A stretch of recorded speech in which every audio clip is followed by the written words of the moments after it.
اعوذ باللہ من الشیطان الرجیم، بسم اللہ الرحمن الرحیم۔ ناظرین، میری آج کی یہ ویڈیو من و سلویٰ آسمانی کھانے کے بارے میں ہے کہ یہ کھانا کس قوم پر اتارا گیا اور اللہ پاک من و سلویٰ کو کس قوم پر اتارتے تھے۔ من و سلویٰ کیا ہے اور اس کے پیچھے کیا کہانی ہے اور اس کی حقیقت کیا ہے۔ صبح و شام یہ کھانا کیوں نازل کیا جاتا تھا اور جنت سے یہ کھانا کیوں اتارا جاتا تھا۔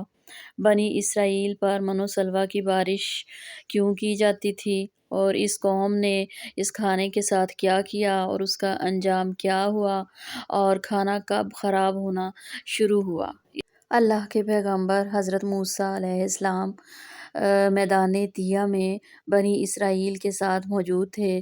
حضرت موسیٰ علیہ السلام کی دعا بنی اسرائیل پر رب العزت نے اس میدان میں بے شمار انعامات اور عطائیں نازل فرمائیں۔ بنی اسرائیل کے کھانے کے لیے ہفتے کے دن کے علاوہ روزانہ آسمان سے دو کھانے اترتے تھے، جن میں ایک من اور دوسرا سلویٰ۔ من و سلویٰ جسے کہا جاتا ہے وہ تھا۔ من ایک میٹھی چیز تھی جو روزانہ صبح صادق سے طلوع آفتاب تک ہر شخص کے لیے ایک سا یعنی تقریباً 4 کلو اتنی اترتی تھی کہ لوگ اس کو چادر میں لے کر دن بھر کھاتے رہتے تھے۔ من سے مراد وہ تمام چیزیں ہیں جو رب العزت نے اپنے بندوں کو کسی بھی مشقت اور کاشتکاری کے بغیر عطا کر کے ان پر احسان فرمایا۔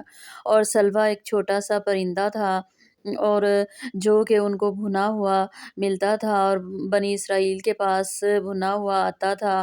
جنوبی ہوا اس پرندے کو لاتی تھی اور بنی اسرائیل اس کا شکار کیے بغیر اسے کھاتے تھے۔ اس کے علاوہ اللہ پاک نے فرمایا ہے، اور ہم نے تم پر بادل کا سایہ کیا اور تم پر من و سلویٰ اتارا اور کہہ دیا کہ ہماری دی ہوئی پاکیزہ چیزیں کھاؤ۔ انہوں نے ہم پر ظلم نہیں کیا بلکہ وہ خود اپنی جانوں پر ظلم کرتے تھے۔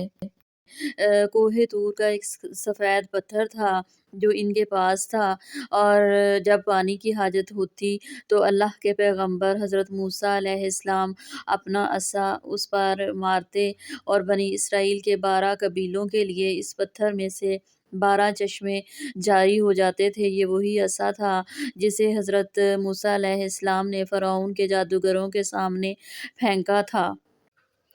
اس پتھر میں سے بنی اسرائیل کے 12 قبیلوں کے لیے 12 چشمے اللہ کے فضل سے جاری ہو جاتے، اور دھوپ سے بچاؤ کے لیے ایک بہت بڑا سفید بادل تھا جو سارا دن بنی اسرائیل کے لوگوں پر سایہ کرتا۔ رات میں میدان کے بیچ میں ایک نورانی ستون اترتا جس کی روشنی میں وہ لوگ کام کاج کرتے۔ اللہ رب العزت نے ان پر اتنی عنایتیں کی کہ ان کے بال اور ناخن نہیں بڑھتے تھے، کپڑے نہیں پھٹتے تھے، نہ ہی میلے ہوتے تھے۔ بچے پیدائشی طور پر ان کے جسم پر قدرتی لباس ہوتا تھا جو جسم کے ساتھ ساتھ بڑا ہوتا جاتا تھا۔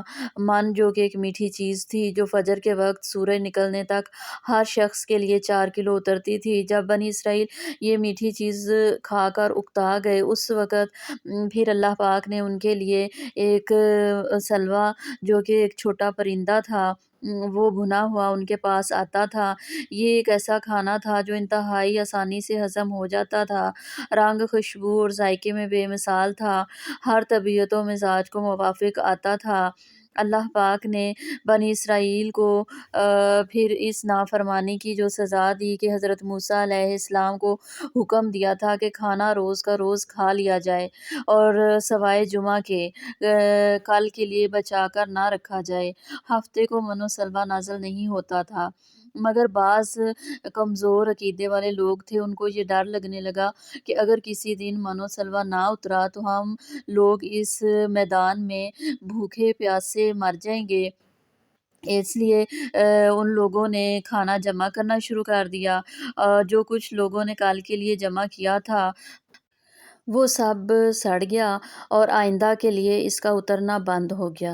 نبی پاک صلی اللہ علیہ وآلہ وسلم نے ارشاد فرمایا ہے کہ اس لیے بنی اسرائیل اگر نہ ہوتے تو نہ کھانا خراب ہوتا اور نہ ہی گوشت سڑتا۔ اسی تاریخ سے گوشت کا سڑنا اور کھانے کا خراب ہونا شروع ہوا، اور اس سے پہلے کھانا نہ تو خراب ہوتا تھا اور نہ ہی گوشت سڑتا تھا۔ ان تمام عطاؤں اور انعامات کا ذکر رب العزت نے قرآن مجید میں بڑی تفصیل کے ساتھ بیان فرمایا ہے۔ اللہ پاک نے فرمایا، جب تم نے موسیٰ سے کہا کہ اے موسیٰ، ہم سے ایک ہی قسم کے کھانے پر ہرگز صبر نہ ہو سکے گا، اس لیے اپنے رب سے دعا کیجیے کہ وہ ہمیں زمین کی پیداوار، ساگ، ککڑی، گیہوں، مسور اور پیاز دے۔ آپ نے فرمایا کہ بہتر چیز کے بدلے میں ادنیٰ چیز کیوں طلب کرتے ہو؟ اچھا، شہر میں جاؤ، وہاں تمہاری چاہت کی یہ سب چیزیں ملیں گی۔ ان پر ذلت اور مسکینی ڈال دی گئی اور اللہ کا غضب لے کر وہ لوٹے۔ یہ اس لیے ہے کہ وہ اللہ تعالیٰ کی آیتوں کے ساتھ کفر کرتے تھے اور نبیوں کو ناحق قتل کرتے تھے۔ یہ ان کی نافرمانیوں اور زیادتیوں کا نتیجہ ہے۔